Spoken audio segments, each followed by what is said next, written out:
Carl Schurz came from Germany. He wanted to live in a free country. He settled in Wisconsin. He joined the Republican Party because it was against slavery. Schurz worked hard in Abraham Lincoln's campaign for president. Schurz was able to reach German voters, since he spoke German. Schurz was also a general during the Civil War. After the war, he helped Congress with its plan to rebuild the nation. After the slaves were freed, Schurz was a strong advocate of voting rights for African Americans. He continued to work the rest of his life for freedom and equal rights for all people. Captions. This 10-year-old boy was a drummer boy in the Union Army. Caption. Confederate General Robert E. Lee surrendered to Union General Ulysses S. Grant.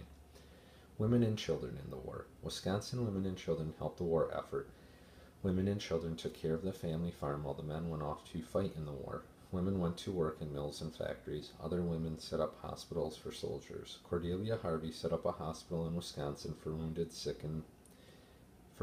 and sick men. Some women felt they were not doing enough to help. They dressed as men and became soldiers or spies.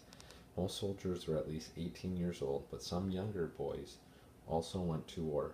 In the North, young boys played the drum in the Army. Many boys lied about their age so they could fight in the war.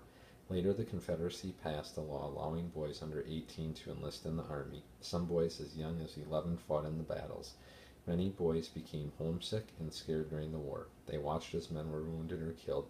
Alicia Stockwell wrote what he was feeling. As we lay there and the shells were flying over us, my thoughts went back to my home, and I thought what a foolish boy I was to run away and get into such a mess as I was in. After the war, the government changed its rules. The Civil War was the last time young boys fought for our country. The end of the Civil War. After 4 long years of war, thousands of men were dead. Thousands were badly wounded. Many had lost arms or legs. 1 in every 7 Wisconsin soldiers died in the Civil War. Finally, the South surrendered.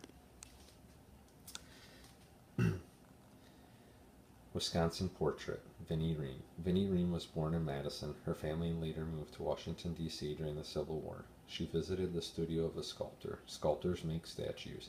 Vinnie Ream began studying how to make statues. Within a year, she was making statues of people for government offices. She told people that she wanted to make a statue of Abraham Lincoln.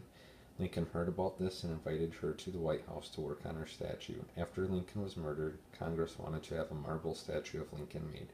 They interviewed many sculptors. They finally chose Vinnie Ream to make the statue. Since she was only 18 years old, many people thought she was too young. People liked Ream's statues. She found more work.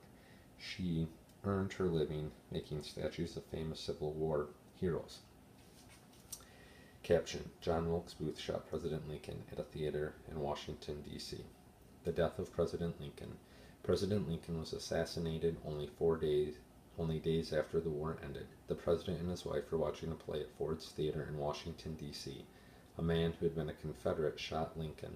People in Wisconsin and around the country were very sad. President Lincoln had led the country through the Civil War. He had fought for freedom for all people. End of slavery. About 6 months after the Civil War ended, the 13th Amendment to the Constitution was passed. It outlawed slavery everywhere in the United States. Lesson 2 Memory Master. Question 1. List 2 reasons the southern states seceded from the Union. Question 2. Who was president during the Civil War? Question 3. Which side won the Civil War? What's the point? The northern states and the southern states argued over who was going to have the most power, the national government or state governments. They also fought over slavery. There did not seem to be a good way to make both sides happy. A civil war broke out. Many Wisconsin men went to fight in the war. Luckily, there were no battles fought in Wisconsin. The Civil War was a hard time for our country. Abraham Lincoln did his best to keep the states together. Finally, the Union won the war. The country came back together. The slaves were free. If you have time, take a look at the activity on page 110, as well as the Chapter 7 review on page 111, and the geography tie-in activities. This concludes this chapter. Thank you very much.